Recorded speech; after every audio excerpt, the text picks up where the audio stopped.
That was a nice move by Pipkins, taking it right to the rack himself.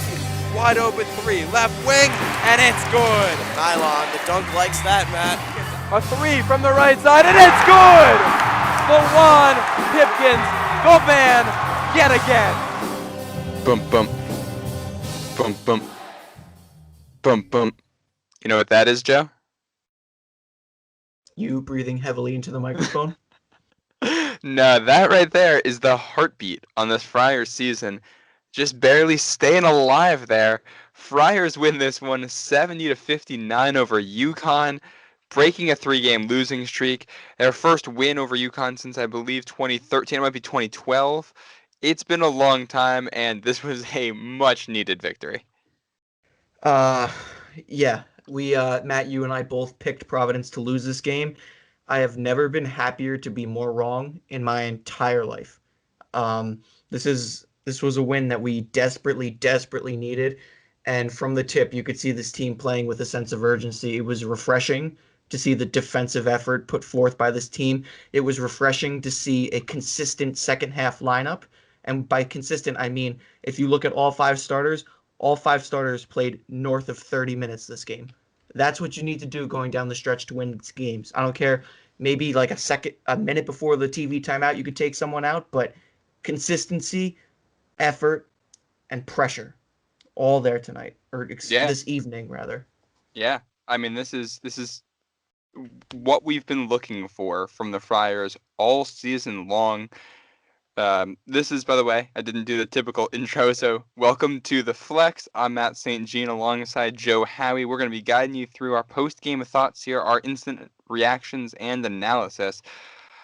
I think one of the most telling points of this game came about 30 seconds into it, where you had UConn gets their first bucket of the game on a putback. I don't remember the player now, but I think it was Sonogo who went right over Nate Watson and put the rebound back.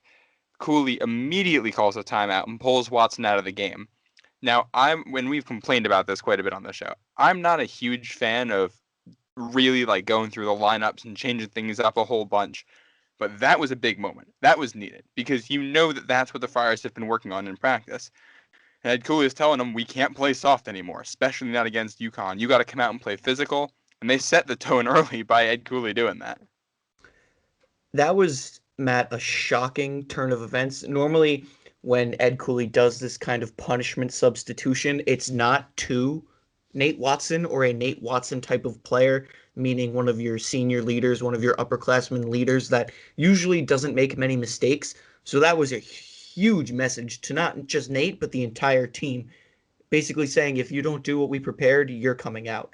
And quite honestly, I'm pleased by that. I'm very pleased by that. That might be one of my favorite Cooley coaching moves in his entire tenure. Because instead of loving them up and, I'm going to love these guys up and playing soft on them, that's like, you know what? You didn't do it. You're going to sit. And it happened to our senior leader. So you know what? Good for Ed for sticking it to him early on. And look at how it turned out. And to go with it, not only did he do that, he also put Watson back in not too long after. So it was clearly a message sent saying you need to do this, but also I'm giving you the second chance. Like Ed Croswell is not going to beat UConn at the 5. You need Nate Watson. And Croswell, give him credit, in the 6 minutes he played, he had 4 points and 2 rebounds and a block. I mean, he had a good performance, but he's not Nate Watson. And Watson and Duke, we're getting back to him. 17 points each. Watson 6 of 8 from the floor, 6 rebounds. Duke not as efficient, still 5 of 14, but hitting 2 threes, hitting 5 free throws. He also had 6 rebounds. He had 2 assists and 3 steals. I mean, a complete performance from your top 2 guys. Yeah, this was a refreshing game for David Duke. Bill Raftery said it time and time again early on the call. He said, if Providence can get David Duke back going, get him going in this one, it would be favorable for us. So that was definitely well needed. I think you take a look at the bench minutes here, and I think it's really telling.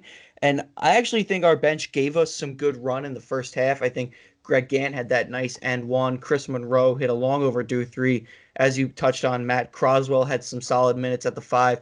The only one that didn't really get a lot of playing time was Bryson Goodine. And I mean, that's just inexperience. You can't really test the waters with him with a high stakes game like this. So, but you look at the minutes: 8 for Gant, 7 for Monroe, excuse me, 6 for Croswell, 2 for Goodine, and then you just look: 38 for Reeves, 37 for Horkler, 36 for Duke, 33 for Breed, 32 for Watson.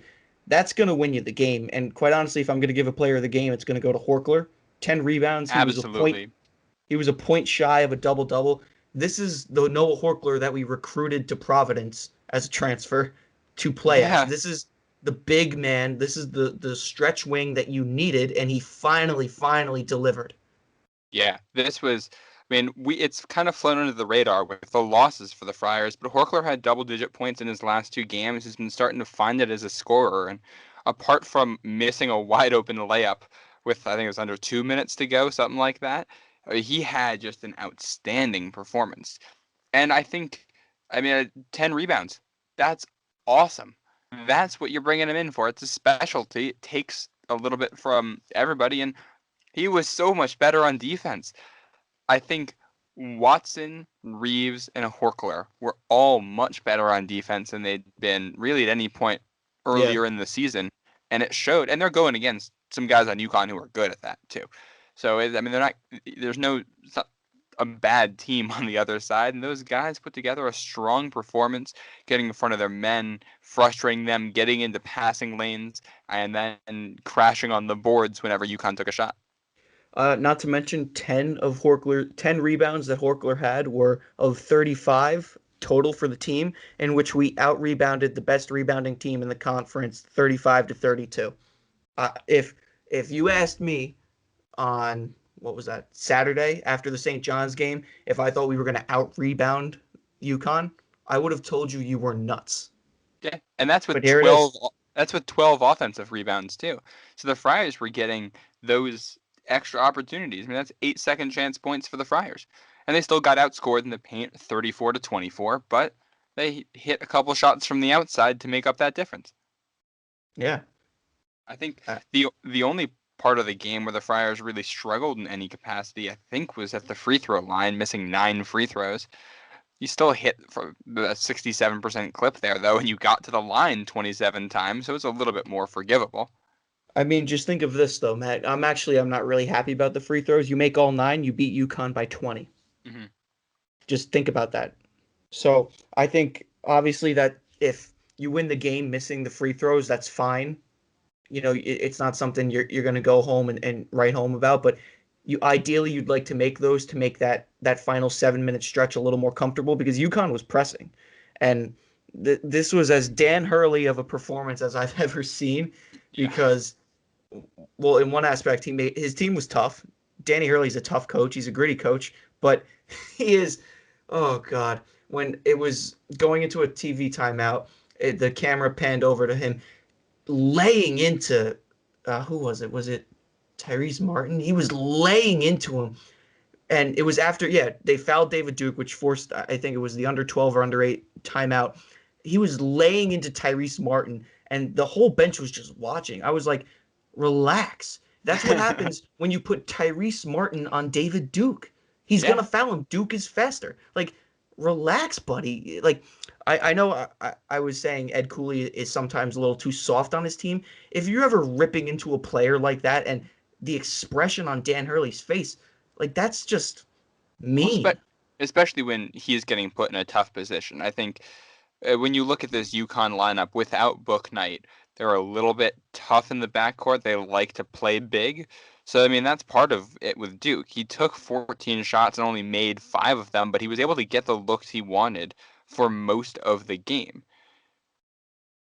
And that's what's Yeah. going to happen when it's Tyrese Martin who's guarding you, who they know well from URI, and he fouled out because of it. I mean, you got UConn in foul trouble.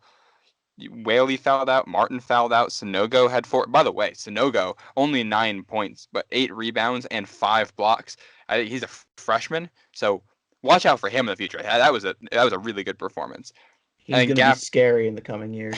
yeah, and Gaffney had 4 fouls as well. I want to touch on something else for the Friars offense. Just one quick note about Tyrese Martin. You notice that on 4 out of his 5 fouls, I didn't do it. I didn't foul. Complete Dan Hurley coaching. Complete Dan Hurley coaching right there. From URI to Connecticut, you could see I didn't do it. I didn't foul him. He looked confused every time. Like you are wrapping your arms around David Duke as he crosses half court. Yes, you fouled him. But go ahead, Matt. That's like UConn right now is just the perfect meld of Providence rivalries because nobody in Friartown likes UConn anyway. And then you take Dan Hurley from URI with all that rivalry stuff and bring him there. Oh man, it's spicy. But I think one of the things, 14 assists for the Friars on 23 made field goals. That's a really, really high assist rate. That's really good. And do you know who led the Friars in assists? AJ Reeves. Yeah. I mean, this is we talked with Peter on the pregame show about X factors. Both of you guys named him. I think he was the X factor in a lot of ways that you guys didn't touch on. It wasn't so much the high scoring as it was just a really solid fundamental game. 10 points, 7 boards, 6 assists, solid defense. Yeah, I was really pleased with the way Reeves played today. In some aspects, you played him big, where he's rebounding the basketball and playing in the paint. In other aspects, you played him small at more of a combo shooting guard, where finally, when I said UConn was going to press us, when they pressed us, instead of giving the ball to Horkler, you gave it to Reeves to bring up the court. Now, obviously, there was that fluke. Everyone saw it. He took it up way too fast and tried to dump it off to Watson in the paint, and it resulted in a turnover. That was ugly, but otherwise, there were a handful of times where Duke and Breed were being swarmed, and Reeves took the ball over half court, and that's all you need from him. You have him play. You can have him play small, or you can have him play big, and I think he did a great job of both tonight. Obviously, he scored 10 points in double figures. It wasn't the 28-point performance that you want from him, but a fundamental basketball game, and played big, played small, played to his strengths, and that was what you need from your senior. He also played the most minutes. Yeah, just a fantastic effort there. Then this is, I mean, you're asking guys to step up at this point, and we were pessimistic on the show on Monday when we were talking because you're kind of asking guys to do things they haven't done before. Not that they haven't done before, they haven't done this season. You're asking guys to step up and play in ways that they really hadn't. And what you got was two of the best performances of the year from Horkler and Reeves, just basic fundamentals, putting in the effort on defense, being in the right spot to break up plays, crashing the glass, getting their hands on the ball whenever possible, and efficient scoring at the other end. And it's not anything super remarkable scoring, but that's not what you need. A performance like this for the Friars would probably beat 8 of the other teams in the Big East. Or at the very least, it's coming down to the wire with the other 8 teams in the Big East that aren't Villanova or Creighton. Which you wish you saw this earlier in the season, but we've got it now, so we'll take it. You bring up a great point, Matt. I think something I want to touch on is the pace and the tempo. I think Providence controlled the pace of the game. It was slow. It was defensive. It was certainly ugly. It wasn't pretty. It wasn't a shootout like against St. John's. It was branded, trademark, whatever you want to call it, Providence basketball that we've seen at times this year. We've also seen the flashy 3-point Providence basketball, which is fine. If that wins the game against a lower quality opponent, that's fine. But against a team in the upper 5 and the upper tiers of the Big East, this is what you want to see. You want to see slow pace. You want to see defensive grindouts. And essentially, you want to see a low scoring win. 70 points to 59 points, that's low scoring. So, fine. I will take it. Also, to credit Peter DiBiase, who was just on the show for the pregame, he said if you can get Watson and Duke around the 15-point range and Reeves in double figures, we will win. Watson and Duke each had 17. Reeves had 10. So that's another great point. And then just on Watson scoring 17, obviously this is coming off of a 30-point performance, so it's not as high as he can score. But if you can have him scoring 17 in an efficient manner like he did tonight, that's what you want out of your big men. 30 is nice, but if you can get this and get contributions from everyone else, we'll take it. Yeah, absolutely. And this is, I mean, I'll touch on what you said at the start, too, about kind of finding your guys. All your starters play in 30-plus minutes. That's your rotation. And with the exception of Jared Bynum coming back and getting minutes at the 1, I don't think you really want to touch this rotation for the rest of the season if they keep playing like this. That's a big if. This is one game after 19 previous ones where it didn't look like this. But if this kind of effort keeps up, you're not going to touch that too much. You're just going to probably split time with Breed and Bynum at the one for the most part, see how they look, and play the hotter hand. And you'll probably have 6 guys playing 25 plus minutes if that's the case. But yeah, I mean, this is as complete a team win as I think we've probably seen in Providence all season, or at least in quite a long time. Maybe the Creighton win was better, but this is a much needed one. I will say I was very wrong on my X Factor. Greg Gant was not the X Factor. Although the points and contributions he did have were notable. I will say, I mean, this is what happens with him. When he does make good plays, like they're noticeable. He went through contact to finish a shot, got to the line, hit it for the and one. That's his 3 points. And then later in the game, he got a very loud block, then got the ball in transition coming up the floor and hit Watson for the assist, getting him wide open. That's what you want out of him. It's just, that's it. Those are the only plays he made, and he fouled 4 times. No, yeah, I thought it was a pretty good performance by Gant in the minutes that he did play. I think what killed him in the first half and probably what restricted him from playing a little more is he picked up 3 fouls in the 3 minutes that he played in the first half, so not great. Again, I call it the Jimmy Nichols syndrome. When you're long like that and you're playing body up defense, it's just going to happen. There's no real way around it. It's just the refs are going to see any sort of contact and blow the whistle. But I think when you look at the comparison between Gant and Horkler, I think Horkler is a little more experienced in playing a physical game like this. Obviously, he is a transfer. He played at North Florida. He bodied up Obi Toppin for the past couple seasons. So I think you got to give Horkler the nod here. But this is definitely a game that Gant can learn from. He can watch Horkler's performance. Obviously, he's going up against Horkler at practice. So Gant is going to take a jump. It's going to be over the next couple games. It's going to be over the off season, but he'll take a jump, and that will be his role next year. But for right now, some solid minutes off the bench. It's going to be interesting to see how they balance playing time with Jimmy Nichols whenever he comes out. Because if Horkler keeps playing like this, there really isn't a reason to take him off the floor. But Nichols is a solid contributor. I think then you're probably just going to see Nichols pick up the minutes that Gant saw for the most part, and then Gant pick up the minutes Monroe. I don't know.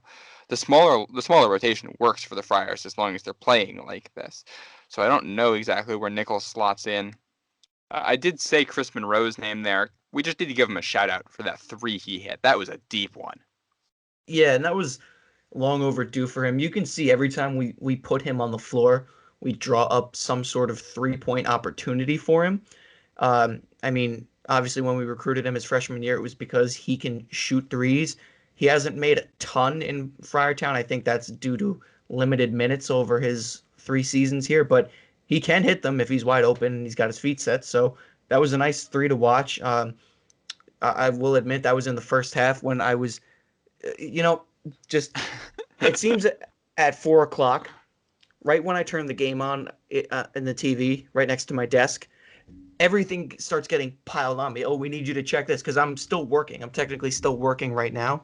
But it seemed as though I tried to get everything out of the way by 4 o'clock. 4 o'clock hits. My desk is empty. I have nothing to do. I turn the game on. In the span of like 3 minutes, I got like 15 emails with stuff to do. So I was back and forth. My neck was like, I thought it was going to snap the way I was trying to watch the game. But I actually missed the 3. I saw a replay of it. So happy he hit that. But there's a long-winded tangent on Chris Monroe. That's what happens when you have these 4 o'clock games on a weekday. I do like it. It's fun. But for the working folk, not as fun. And you said drawing up a play for Monroe. Monroe missed his first 3. But what I liked about it was Nate Watson drawing a double team and then kicking out. How long have we been asking for him to do that? It's here, and Reeves hit one of his 3s from the corner it was in the first half on a nice kick out. And that's, I mean, the ball movement for the Friars was just so much better. A lot of that started with Watson being unselfish down low. Yeah, we saw glimpses of that, I think, at Georgetown when Watson was feeding Reeves. I think he did it twice there where he was double teamed and just kicked out to Reeves for a quick, easy 3. Watson had 2 assists on the night, so I'm assuming the 2 plays that you mentioned are the 2 assists. But yeah, Watson's really developed. He's come along. He's finally playing the way that we've been waiting for the 4 years. He's shown glimpses of greatness, but with no injuries to plague him, this is his season. We've touched on that 1,000 times.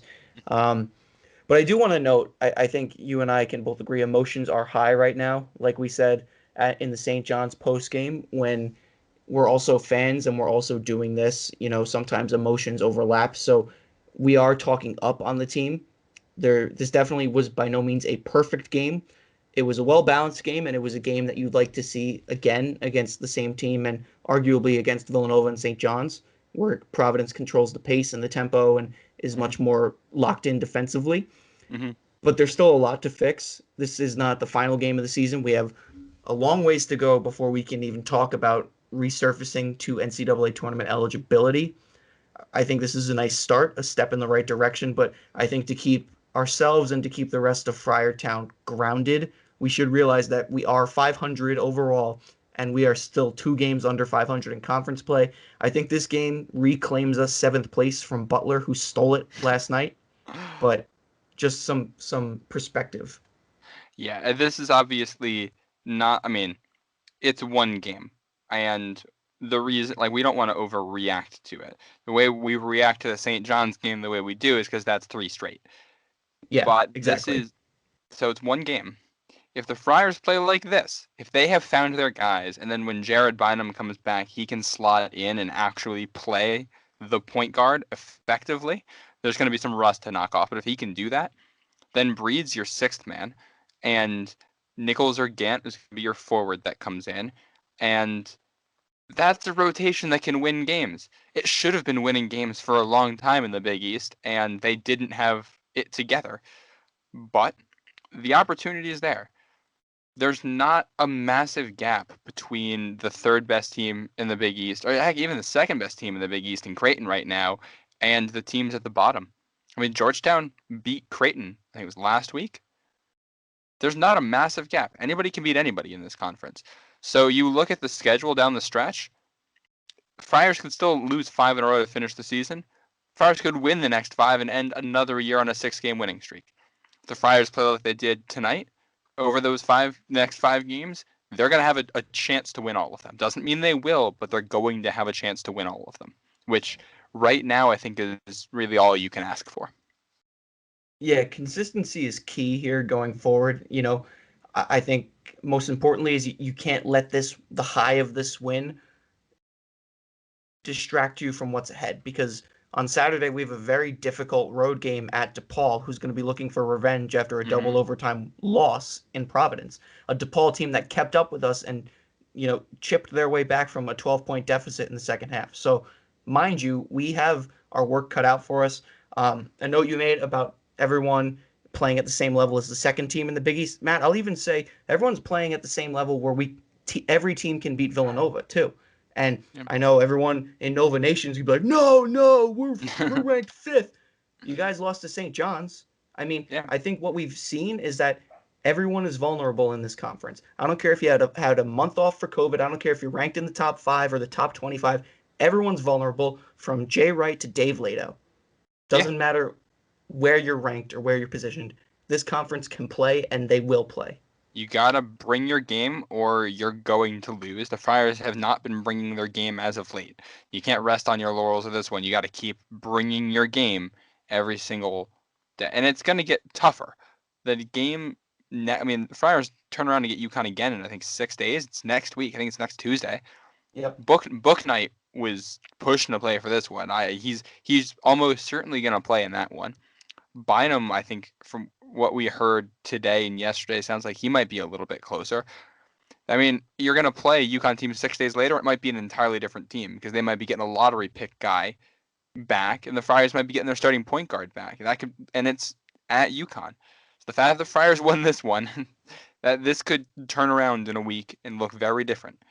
So Not to mention, Danny Hurley is going to be looking for revenge. He is now 1-6 all time against Ed Cooley. You can't tell me that he's not on the bus back to Stores right now, salivating over the chance to make it 2-6 next week. I mean, does UConn have a game scheduled for this weekend? They do, right? I believe they're playing Xavier. I wouldn't be surprised if they lose to Xavier because it's a trap game between the two Providence games. We'll And see if that game gets played too with where Xavier's at. yeah, Xavier's like inhaling COVID. I don't know what they're doing. Yeah, it's their third stoppage. So I hope they figure it out because that could also complicate things for the Big East looking But at the future. just I wanted to make one more note, Matt, about rotational stuff. You talk about the re-entry of Jared Bynum into the lineup. Obviously, that's something Friar fans need. That's something we want to see. That's no disrespect to Alan Breed because he's been playing great, but I think if Bynum does come back, he's probably going to start coming off of the bench before Mhm. regaining his starting role. And then just a note about shorter rotations. This is what we saw in the 6 game stretch of wins last season. It's what we saw 2018, 2019, that sees the NIT Providence team with Makai Ashton Langford. Mhm. One of the big issues with that was you were playing like 10 to 12 different guys a night. When we blew out Butler at the dunk at home on senior night, when we beat Butler at Butler, when we beat Butler at the Big East tournament, basically when we closed out that season, we were looking at an 8-man rotation, which is what Ed Cooley offenses and defenses thrive off of. When you take guys in and out of this system and you mess with the rotation and you mess with guys, coming off the bench cold, or someone's hot and they come off for a break and then you leave them off for too long, I just think it messes with the system too much. I think we saw the epitome of that against St. John's on Saturday. You had Nate Watson, who was on fire. You took him out for 5 minutes, and then all of a sudden St. John's is up 10. So I think if you want to see success over the next 5 games, 5 scheduled potential 6, you got to cut the rotations. You got to keep it the way it was tonight. Listen, if the bench players are playing well, keep them in. But right now, if the guys on the bench see less than 10 minutes and your starters are in for 30 plus, I think that's a recipe for success with this team. 100% agreed. 100% agreed. And a lot of it too is you play a shorter rotation because your guys are demanding that they stay in because they're playing good basketball, which is what happened today. I mean, at the core, the team returned to its fundamentals and with the exception of free throws, did everything right. Got to keep going. You have to build that confidence. Go on to the next one. You're playing DePaul next. We're going to talk about that in the next episode. But to kind of preview it, this is not a good DePaul team.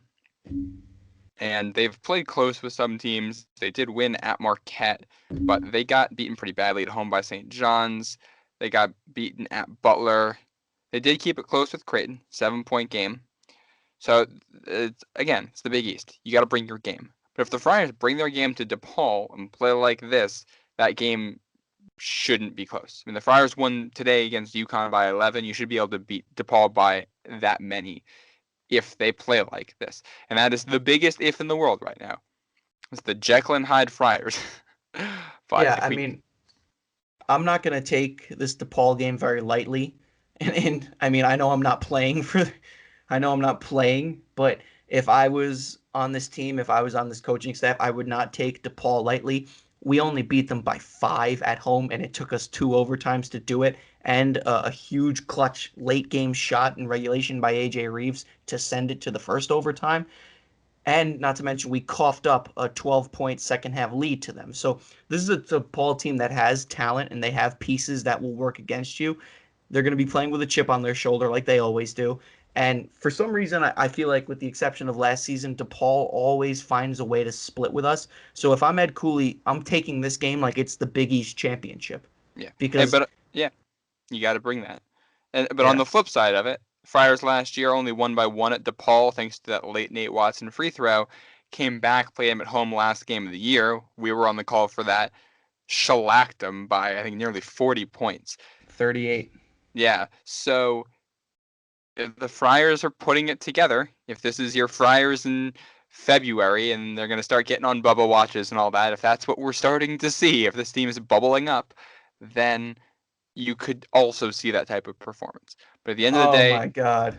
what? Just a side note, I'm on my computer right now, and how timely is it that the Providence College Athletic Department sends out the renew your season tickets for 2021-2022? You know damn well they had that email ready to go, and they were just waiting for a win to send it off. Oh man, Timing, timing, timing. It's everything. never miss a beat. All right. Well, this was a good win. That's the happiest we've been after a Friars game in quite some time. Who are you giving your game ball to? I'm gonna give it to the starting five. Yeah, I I can't think. argue with that. Listen. I think if I have to pick a player, it's gonna be Noah Horkler, just because he played a man's game on the glass, 10 rebounds. He was a point shy of a double double.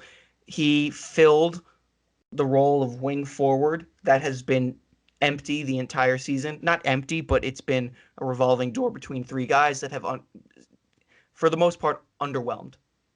I Yes. think that's safe to say between the three of them. He finally stepped into some big boy shoes.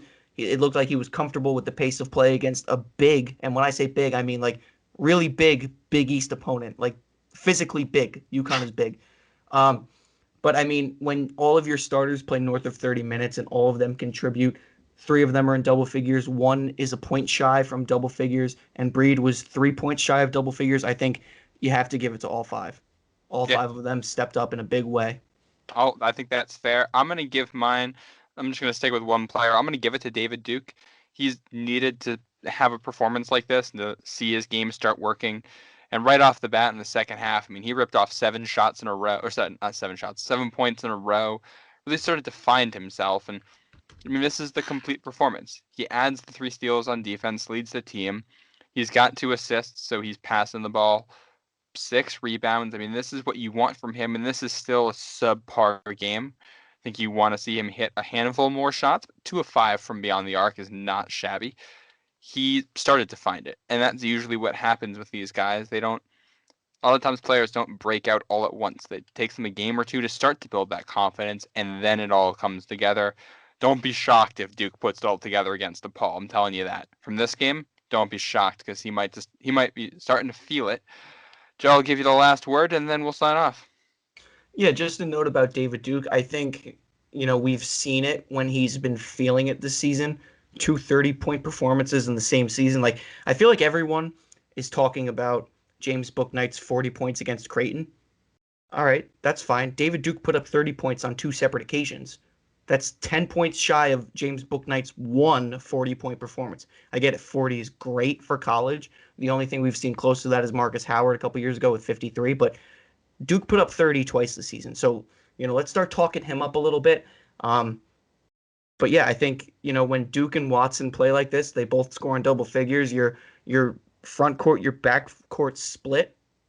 I think you get your role playing guys going, keep the rotation short, and the outcome is success with a bunch of other things sprinkled in there, like tight defense, good rebounding, the whole 9 yards. But we've talked about this game at nauseum, so on to DePaul. On to DePaul. Big win for the Friars, 70-59 over UConn, back to 10-10 on the season. And the Friars are now at, I believe, 6-8 in Big East play. Big tilt coming up on Saturday at DePaul. Make sure you stay tuned to us wherever you're listening to this and on Twitter at the Flex Hoops so you can stay up to date and get our next episode. We'll have a pregame for that one. And as always, for Joe Howie, I'm Matt St. Jean. Thank you for listening. Go Friars.